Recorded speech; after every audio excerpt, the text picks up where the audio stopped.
So what happened with Jacie Sail's haul out, my new max prop feathering prop install, and splashing her again? Plenty, of course. How not to sail. Screwing up is part of cruising.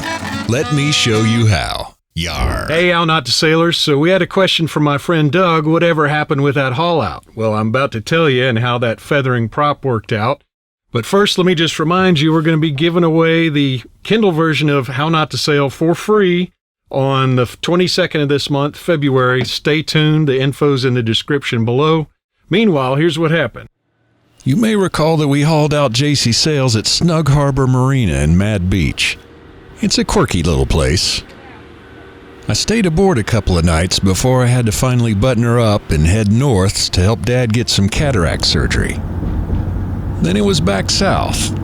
And this time, while Craig and the gang redid the bottom pane and put in a new prop shaft, and Jack Coletti from Midnight Oil Workshop redid the lettering, I decided to stay down the street at the Bilmar, where I did some video editing and tried to record some stand-ups. Hey, How Not to Sailors, Bradford Rogers here, author of How Not to Sail. I'm here today at... Hey, How Not to Sailors. That was another blooper, wasn't it? As promised, I have some footage from Bob Bitchin's interview that I did on... Be sure and click the subscribe button and the notification bell so you won't miss the next cool... But anyway, meanwhile, another blooper.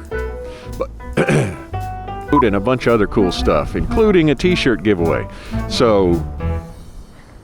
And that's right about when Craig from Snug Harbor called to tell me that they had another boat coming in at 9 a.m. and he hoped I could get that max prop on pretty quick. So I beat it over to the boatyard where the fellers were raring to get me in the water.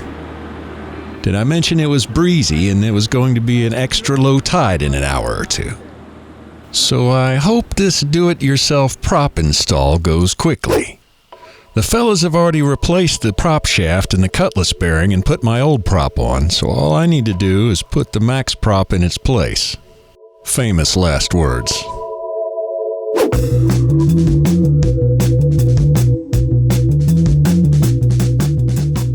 The aptly named Max Prop Easy is not a folding prop like a lot of sailors like to bitch about.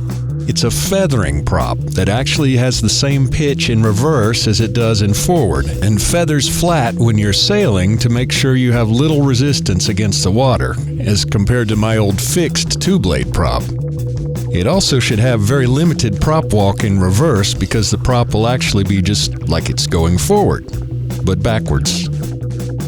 Everything went pretty much exactly like the YouTube install video. Only problem was I couldn't quite figure out how to get the little bullet-shaped zinc covering thingy on there because it was a little different than the one in the video, but I'm pretty sure I got it right. All in all, it only took about 10 minutes from start to finish, and I was putting my tools back in the truck for later and getting ready to splash this baby back in the water. Which is good because it seemed like the fellas were ready to get my happy ass out of there. But it seemed like something was missing. All right, I went to the truck and got my chart plotter and my VHF radio microphone. Those could come in handy. I wasn't going anywhere though before I put it in forward a little bit and jumped below to make sure we weren't taking on water through the stuffing box. So far so good. And so now it's time to back out into the freshening breeze and increasingly skinny water. With the breeze, I couldn't quite make out what was what with the new prop, and I tried a variety of approaches to get out before I finally decided just to back out the channel, past the boat that was waiting to come in. See you, man.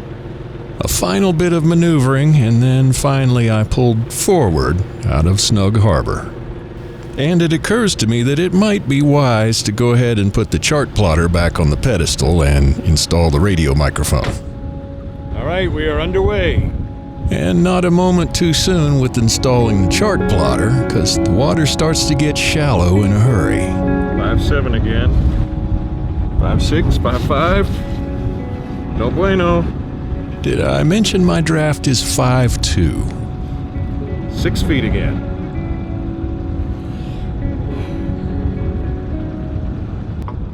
7 feet.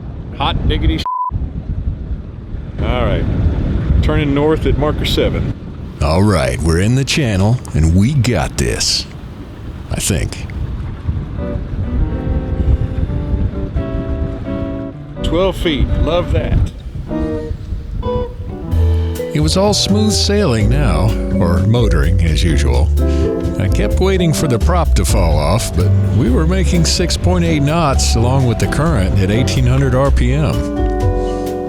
We had the current with us, but still felt like this new prop was doing pretty well.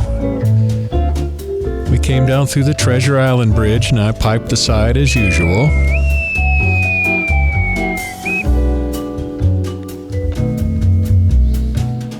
Treasure Island Bridge, Jacie Sales, thank you much.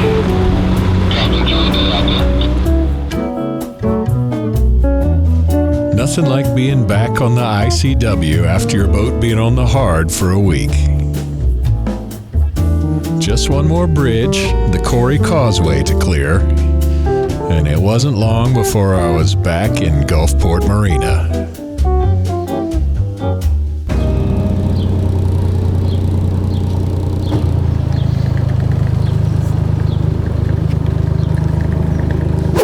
All that remained was to take an Uber back to Mad Beach to get my truck.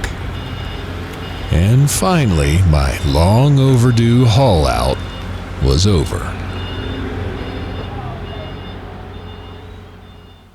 So I got back safe in the marina. I've only been out once since then. That was for the drone test with my friend Peter there.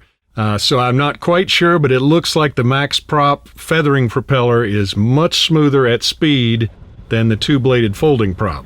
And it seems like the prop walk that I used to have, which I used to use to my advantage, is almost totally gone. So I'm going to have to relearn how to back up the easy way. Don't forget, we're giving away How Not to Sail free on the 22nd of February, so stay tuned, info in the description, and let me know in the comments where you hauled out last. I'd love to know, and how did it go? I'll see you next time on How Not to Sail. Screwing up is part of cruising. Let me show you how.